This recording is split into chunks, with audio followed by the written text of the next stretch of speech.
Hello, everybody, and welcome to a potentially audio improved version of First Ring Daily, where I've made changes on my end, and hopefully you'll stop complaining. Uh, Let me tell you how the internet works, Brad. If let's assume those changes are positive and you've done it correctly, the complaining will now move on to something else. yeah. I am aware that there were two audio issues. I fixed one yesterday. I did not want to try to fix two because then if something broke, I wouldn't know what I did. And Right. so now hopefully I'm a little bit louder, and if not, then I will make an adjustment tomorrow. And if not, write your congressperson. And if you're not in the U.S., you can still write. You can write mine. You can write mine. That's fine. I think we're going to time the podcast to the government shutdown. You know, That's how this is going to work. But before we dive into that, today's show is brought to you by Cloudberry Lab. Check them out, cloudberrylab.com/FRD, and go grab free licenses and learn how to back up your stuff just a little bit better than you're probably doing now to basically any cloud you want, and encrypt it and protect yourself from ransomware. Ransomware. Nice. Yep. I hate ransomware. It's a little known cousin of ransomware, and it's actually much worse. Mm-hmm. It was written makes by you a lisp. toddler or a duck from Yep. So Paul, the delivery person showed up yesterday, and they brought this little guy. Yeah. How is it? It's you know, that's a very loaded question, because Well, okay. Let me put it this way. Sight unseen, I'm not there. I mean, but based on how you're holding it, it looks to be roughly the size of like like one of those smartwatches. Call it Microsoft made. The Spot Watch. Is that Spot watch, yeah. Kind of like that kind of size. So it's not like a modern kind of svelte kind of thing. It's a big blocky, watchy looking thing. Well, Okay. there's a couple things to note here. It's probably hard to see on the feed, but there's like a missing component that would be like the front piece. Yeah, which will make it even bigger. Yeah. Well, what I'm thinking though is that the bands that would actually hold it to your wrist would actually like snap on to the front, and then they'd be interchangeable. But here's the interesting thing, Paul. This thing is roughly the same size as a 42 millimeter Apple Watch. Oh, okay. I mean, that's not that big. Huge. I mean, it's big, but it's not. Yeah. And remember, this was 2013, 2014. Screen resolution is comically low by today's standards. But I'll tell you what, though. I mean, I got to tell you, I don't want to phrase it this way, but the band is dead. This thing couldn't have done any worse than that. And so Right. I do you like the form do you have an idea what the point of it is, though? I mean, was fitness tracking part of this, or what's the story? So this thing is absolutely a fitness tracker. That's all you can do. So you can swipe up, and there's there are three tiles. You have free play, which allows you to turn on GPS, which this thing has. It also turns on the heart rate monitor. So it does GPS, heart rate monitor, does calorie burn, does steps, does basically everything a modern kind of like Fitbit Blaze or Iconic does. But 2000-ish 13. Now it's kind of hard to like critique it because the interface is a little slow and it's not perfect, but it's also not a polished, released piece of hardware by any means. But so off the top of my head, I would have to imagine that this thing it is in fact not just a spiritual successor, but a literal successor to the band, and that it was made at a time when Microsoft's entertainment stuff was all going through Xbox. And that, remember, they had that fitness solution that they canceled later, and I wonder if it wasn't going to be tied to that. So I actually think this thing predates the band. That's what I mean. Like it is. I'm sorry. I might have said successor. I meant predecessor. Yep. Sorry. It is definitely a predecessor. I actually, I linked to it in my post that I wrote when the band first came out, the very first gen band. I don't know how or why this happened, but I went up to Microsoft and interviewed the guys that made it. Like I was like the first person who did it, and they said, this thing started as an Xbox accessory. It was going to work with not Miracast, but it was going to work. No, it was going to work. So you used the word "work" in that sentence. So it was going to work with the Kinect as well. It was going to tie into that. Why can't I change my background image? Because you're using Miracast. Well, this is logical. There we go. But it was going to work with the Kinect and all that. And the thing that kills me about this, Paul, and we've seen this time and time and time again from Microsoft, this is the exact same form factor as the Apple Watch. It honestly, it's pretty nice. It kind of kills me that they've strayed so far from this shape, which not only the Apple Watch but the Fitbit proved. All of the Android Wear watches prove that a square design in the 38 to 42 millimeter size range works. Yeah, yeah. Well, Fitbit. Most Fitbits have the general shape of the Microsoft Band. I mean, you can make a case for the curving it over your wrist and making it a little more comfortable, whatever. But I never found. I don't have my Apple Watch anymore, but I know you do. I had the biggest one, which I assume is the 42 millimeter version. Correct. I never found it to be overly bulky or big or anything. I thought it was a pretty good size. Yeah. And obviously Microsoft is never going to release this thing. Oh, it also has haptic feedback, by the way. It's not very well implemented. It works when you turn it on, like you can feel it vibrate, but it's not anywhere else. And then that's probably about, I would guess, the time they started to abandon the project and they moved it out. Abandon? Is that what you said? Abandon? Would you say they abandoned it? Sorry. You done? Yeah. A little. I do agree, though, that taking it outside the Xbox brand was the right thing to do, because this is all fitness. There's free play, there's workout, and there's settings. There's no gaming aspect to this in any way. I'm never going to be able to find this now, but I'm curious now about the time. Do you know when this thing was made, or what was the rough time frame for this thing? I don't have the exact dates, but I believe it was around 2013. Okay. Yeah, Xbox Fitness was the name of the thing. So Microsoft killed something called Xbox Fitness in 2016. So that was actually a couple of years later. And then the Microsoft Band, when did that come out? 2015? They must have intended some better integration between these devices. The Xbox seems like a curious thing for fitness, except for one thing. You can stand in front of it in your living room and work out. I mean, It's actually a good interface for that kind of thing. I bet a lot of people today are using like a smartphone app and pushing it up to their TV somehow, either through Apple TV or Chromecast or whatever. But it makes some sense. People work out in front of a screen, right? And yeah. It's just a little piece. I mean, I think 2013 was probably when they were actively building this. I think it would have been released 2014. That's when the Band came out, roughly. Okay. Potentially. Okay. I mean, maybe one day somebody can chime in and let us know like the exact time frame of this thing, but that's kind of the rough guess based on information that we know. Right. Huh. Yeah. Yeah. Just what would you call it? A wrist-based courier? Oh. That's ooh. No, Paul, I don't think I would. You can say no because they actually made this thing. Yeah. I would call this a wrist-based Surface Mini is what I would Very do. Good. Yep. So you can go check it out. I did a video, did a bunch of pictures. I think I took photos of every single interface there is, or display screen. The thing that kills me, Paul, is that this thing is, even though it's a little slow, it's a little janky, it's pretty well polished from a UI perspective. Like there's no, like it crashes or anything. Things are just slow, which to me says this thing was pretty close to getting out of the gate.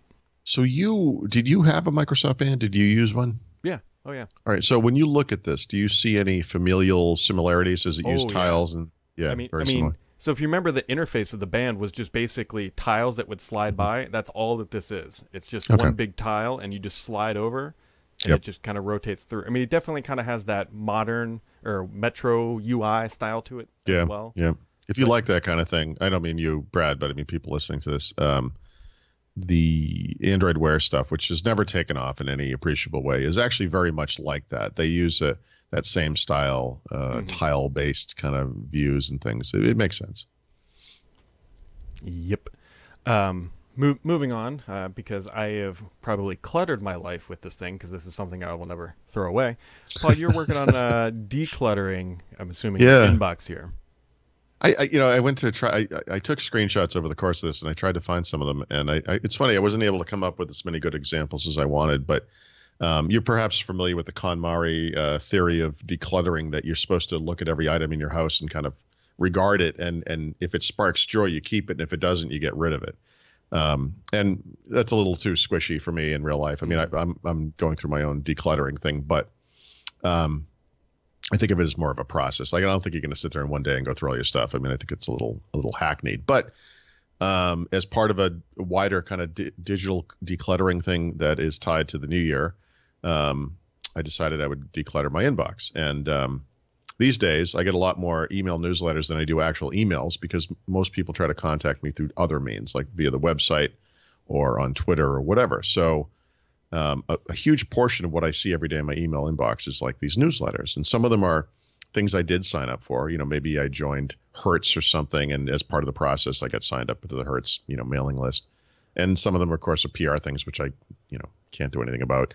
And some of them are things I never signed up for, and I find those to be very irritating. But rather than use like a technical solution to this problem, like Unroll Me or whatever, which is fine for spam, or even the built-in junk mail filtering in Gmail or whatever, I thought I'm going to do the KonMari thing with this thing. I'm going to every day, for as long as it takes, I'm going to go through every single email, regard it, think about it, and then unsubscribe if I don't want it, which is, of course, most of them. And it was actually a really interesting process. I strongly recommend doing this. And to be clear, I recommend doing this for those things that are actual email newsletters that you might have signed up for, from companies like Marriott or American Express Sure. or Apple or whatever, whatever. It's astonishing how much stuff comes through. And so the first couple of days last week, I think I started it like a week ago Monday. I probably had 70 emails. Like, it was a crazy number of emails. It took a long time to get through them. And of course, they come in all day long. And every morning you get up and your inbox is like, messages and messages. But I went through all of them, and I probably unsubscribed from 90+%. I mean, It's interesting which ones you choose to keep. I mean, there are a couple that I find very valuable. But it's the other interesting and depressing thing is how some pretty high profile companies can, in some cases, be breaking the law, because technically you're supposed to provide a way for unsubscribing. But also the way they obfuscate the process or make it difficult on you to unsubscribe. And I called out two in the article that I wrote, but one of them was Marriott. And I think I showed you the screen at the meeting we had the other day where, you click here to unsubscribe and it goes to a screen with like 6 check boxes. But if you read all the text on the screen, it's not clear. Do I check the boxes to unsubscribe or do I uncheck them? And I tried it both ways multiple times. I still get all the Marriott emails. I was never able to successfully unsubscribe from Marriott. I can apparently write them a letter. They provide the address. I'm considering doing that. The other one was Iberia Air, I think it's called, or Iberian, the Spanish airline. They do not provide an unsubscribe link, but they provide a thing you can click. And they don't even provide that. You have to go find their website. They don't even have a link to their website. You have to go to their website, and then you can log in. And what they do is in text, they describe how you navigate through their site to get to the unsubscribe link. Oh, geez.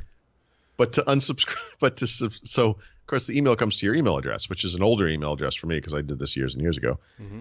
And you can't sign into the site with your email address. You need some kind of a member number and then a PIN. Oh my! I don't have that information. It's like, and they don't have a thing like click here with your email address to go, and it's like, it's literally designed so you can't unsubscribe, Yeah. And it was anyway. In the sense that decluttering gives you a sense of accomplishment, real decluttering, digital decluttering, whatever. And in the sense that this KonMari thing, whatever you think of it, I'm not totally on board, like I said, but the notion that you should like kind of regard something and judge it and then maybe eliminate it from your life is probably mentally very healthy. I mean, I actually, for example, this morning when I got up, I did have 2 or 3 of these email newsletters in there still because, it's going to take a while, but I didn't have 30 or 50. And it was actually really nice to open my email this morning. It was like, oh, look at that, because I'm trying to do the inbox zero thing too, right, as part of this, and eliminating that stuff and having done it myself. It's not like I built a shed or something, but I mean, it had a, but there's a certain sense of like, I did this, It's worth doing. It's funny you say you should evaluate things in your life as I'm staring at you. It's like, does he bring me happiness or sadness? Does he spark joy or does he spark some other emotion that could potentially lead to me being in jail? Yeah. Yeah. Yep. A couple quick other things. Microsoft yesterday, what did they do? They released a new build of Windows 10 17.093. There's actually a decent amount in here if you haven't looked at it yet, but just at a super high level. There's game bar updates, which we reported on. I think Raphael wrote those up because he was able to dig them out. There's some advanced GPU options about which GPU to use while gaming, for example, internal or discrete. They're renaming Windows Defender, I believe, in the settings to Windows Security. They are streamlining the Bluetooth pairing process, which I actually am happy to see because that is a bit of... there's too many clicks to pair something with the Bluetooth. And then, as always, there are Microsoft Edge improvements. Yeah, I didn't install this thing until this morning, so I haven't had too much of a peek at it. But actually, this late in the game, I'm a little surprised by this one. It seems like there's a bunch of stuff there. Yeah, and then I mean, they got to be getting ready to lock this thing down if they're shipping it next month, and that's the way the builds crumble. Yeah, this kind of reminds me of last summer. I think I spent 2 months talking about how they must be getting ready to close this thing out, and it kind of didn't take. It took a really long time for it to happen, but yeah, I guess we'll see. Yep. You got anything else for today, Paul? No, I am delighted to be home, and I intend to spend much of that time in a reclining position. How about you? I'm just hoping that the audio is marginally better than yesterday. Oh, I think you should shoot a little higher than that. What if it's dramatically better? Well, actually, one of the problems was, so I jacked up the gain on mine, and before you got on, I was like listening to myself, and it's called peaking, which is where like the poppy sounds and stuff. Yeah. Yep. And so I tested it right before the show, and it sounded better. If this doesn't work, then Paul, you're gonna have to turn your. There are people listening going, "Stop talking." Yeah. Well, that's usual. Just they tell everyone to shut up. All right. Well, you enjoy your recliner, but before we depart, yes. What are you doing? What do you mean? You just like leaned into the screen like you were going to give it. I was reaching for a power switch over there that is hard to, you get that kind of angle around. Sorry. One day, folks, we'll show you the pig that I drew. By the way, and everyone will have a good laugh. It's still the funniest freaking Paul thing I've ever seen in my life. My wife laughed. I'm not an artist, so we'll go. You got to post this thing online somewhere. Please don't. Anyways.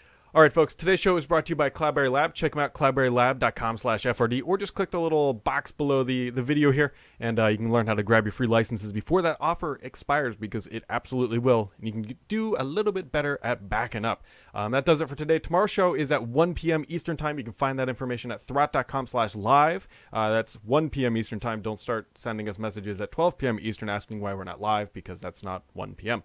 And with that, folks, have yourselves a wonderful day.